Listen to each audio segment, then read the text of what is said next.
In the wake of the March of Return protests along the Gaza border, many Israel advocates are struggling to figure out how to stand up for the country. Well, here with more is Colonel Miri, a former media advisor to two prime ministers with 20 years of experience in the IDF's intelligence community. Thank you for joining us, Miri. A pleasure. All right, so first off, how should Israel be representing itself given these protests? So the first thing is that we have to remember that we do have a heart. I think that the reason that we're getting the hard side is because we're not showing any kind of sympathy. All we're talking about is Hamas. Now, I absolutely am against Hamas. I think that Hamas are definitely organizing, but Natasha, we're not looking behind the scenes. We're not looking at what the rest of the world is seeing. And the lack of heart is hitting us hard. And I don't think that it's something that's hard to do.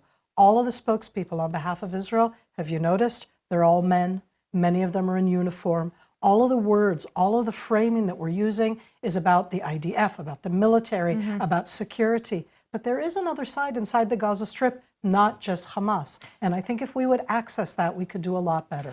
So can you talk to us a little bit about what that looks like? How do you show the heart? And I mean, obviously, this isn't very simple to kind of change the narrative that we see coming from Israel right now. So I'm a mother, I'm a colonel, I was in the IDF for over 20 years, and I have no problem saying that I sympathize with the people of the Gaza Strip who are victims. They're victims of Hamas.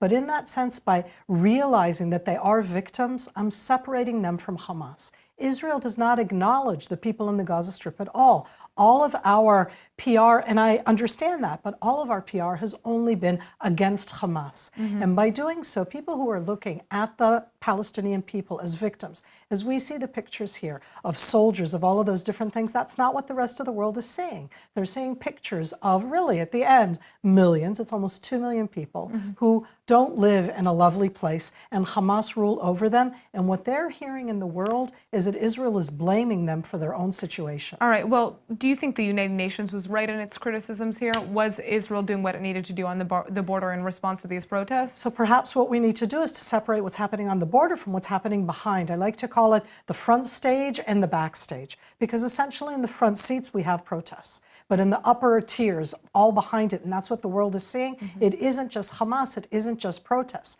We don't talk about that at all. We only show the terror acts which are there, but there's other things going behind inside the Gaza Strip.